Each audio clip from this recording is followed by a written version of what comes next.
ఆంధ్ర రాష్ట్ర వ్యాప్తంగా 1998వ సంవత్సరంలో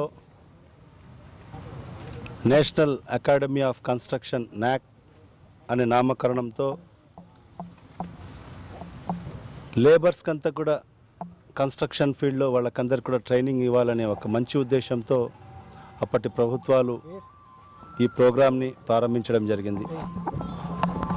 దాంట్లో భాగంగానే కడప నగరంలో 2005వ సంవత్సరంలో అప్పటి ముఖ్యమంత్రి దివంగత ముఖ్యమంత్రి డాక్టర్ వైఎస్ రాజశేఖర రెడ్డి గారు కడప నగరంలో కూడా నాక్ ట్రైనింగ్ సెంటర్ని ప్రారంభించడం జరిగింది. అప్పటి నుంచి ఇక్కడ కన్స్ట్రక్షన్ ఫీల్డ్కు సంబంధించిన మ్యాసనరీ ట్రైనింగ్ అయితే ఏమి, మరియు ప్లంబింగ్ ట్రైనింగ్ అయితే ఏమి, ఎలక్ట్రిఫికేషన్ ట్రైనింగ్ అయితే ఏమి, ఇంకా ఎన్నో కన్స్ట్రక్షన్ ఫీల్డ్కు సంబంధించిన ట్రైనింగ్స్ ఇక్కడ ఉచితంగా హాస్టల్ ఫెసిలిటీ ఇచ్చి ఉచిత భోజనాలు ప్రొవైడ్ చేసి ఇక్కడ ట్రైనింగ్ ఇచ్చే సెంటర్ని ఇక్కడ ప్రారంభించడం జరిగింది. 2005 నుంచి ఇప్పటి వరకు కూడా ఎన్నో బ్యాచెస్ ఇక్కడ మంచి ట్రైనింగ్ తీసుకొని వాళ్ళ భవిష్యత్తులో వాళ్ళకు ఉపయోగపడే పనులన్నీ కూడా ఇక్కడ ట్రైనింగ్ తీసుకొని వెళ్ళడం జరిగింది. కానీ ఈ రాష్ట్ర విభజన తర్వాత ఇక్కడ అసిస్టెంట్ డైరెక్టర్ గారు చెప్పినట్టుగా రాష్ట్ర విభజన తర్వాత మెఫ్మా నుంచి కానీ ఇతర సంస్థల నుంచి కానీ వాళ్ళ సహాయ సహకారాలు లేనందువల్ల ఇవాళ కేవలం 15 రోజుల ట్రైనింగ్ క్యాంపులు మాత్రమే మేము ఇక్కడ నిర్వహించడం జరుగుతుంది. ఓన్లీ డే స్కాలర్స్కి మాత్రమే ట్రైనింగ్స్ ఇవ్వడం జరుగుతుందని చెప్పడం జరుగుతుంది. కానీ ఈరోజు ఇక్కడ ఏ పరిస్థితులు దాపరించాయంటే ఈ కడప సెంటర్ని ఇక్కడి నుంచి ఇతర ప్రాంతాలకు తరలించాలనే ఉద్దేశంతో ఈ క్యాంప్ని పూర్తిగా ఖాళీ చేయడం జరిగింది. అది ఇక్కడ ఉద్యోగస్తులందరూ కూడా నా దృష్టికి తేవడం జరిగింది. నేను ఇక్కడికి వచ్చి పరిశీలన కూడా చేయడం జరిగింది. నిజంగా ఇది ఒక చాలా ఉపయోగపరమైన ట్రైనింగ్ ఇన్స్టిట్యూట్ ఇది.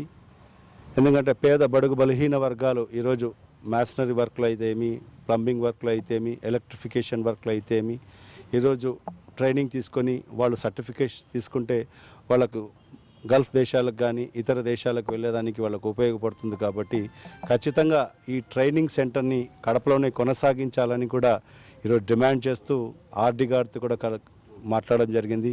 హైదరాబాద్లో ఉండే డీజీ గారితో కూడా, ప్రిన్సిపల్ సెక్రటరీ నాక్ డీజీ గారితో కూడా మాట్లాడడం జరిగింది. ఖచ్చితంగా ఈ సెంటర్ని కడపలోనే ఖచ్చితంగా ఇదే విధంగా కంటిన్యూ చేయాలి.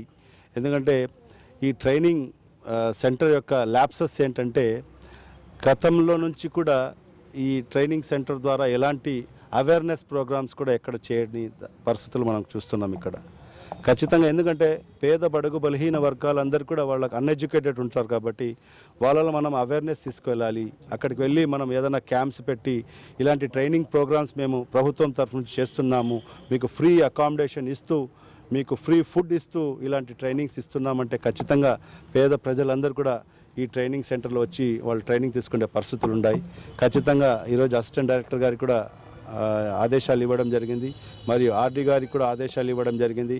ఈ ట్రైనింగ్ సెంటర్ ఇప్పటికీ ఆపేసి ఈ ఒక్క సామాను కూడా ఇక్కడి నుంచి తరలించకుండా ఈ సెంటర్ని ఇదే విధంగా కొనసాగించాలని కూడా తెలియజేసుకుంటూ డీజీ గారికి కూడా ఈరోజు నేను రిప్రజెంటేషన్ కూడా రాయడం జరుగుతుంది.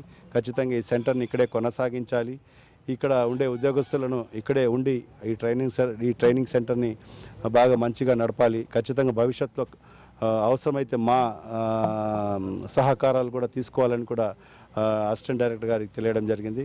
భవిష్యత్తులో ప్రజలందరూ కూడా ఈ దృష్టిలో పెట్టుకొని ఖచ్చితంగా ఈ సెంటర్ యొక్క ఈ ట్రైనింగ్ ప్రోగ్రామ్స్లో కూడా ప్రతి ఒక్కరు కూడా తమ వంతుగా సహకరించి అందరూ కూడా ఎవరైతే అన్స్కిల్డ్ లేబర్స్ ఉండారో ఖచ్చితంగా ఇక్కడికి వచ్చి ట్రైనింగ్ తీసుకొని వాళ్ళు సర్టిఫికేట్ వెళితే భవిష్యత్తులో వాళ్లకు అన్ని సంస్థలు కూడా ఎక్కడైనా వాళ్ళకు ఉద్యోగ అవకాశాల్లో కానీ అన్ని చోట్ల కూడా ఇది ఉపయోగపడుతుందని తెలియజేసుకుంటూ అధికారులు కూడా వెంటనే ఇప్పుడే చెప్పడం జరిగింది.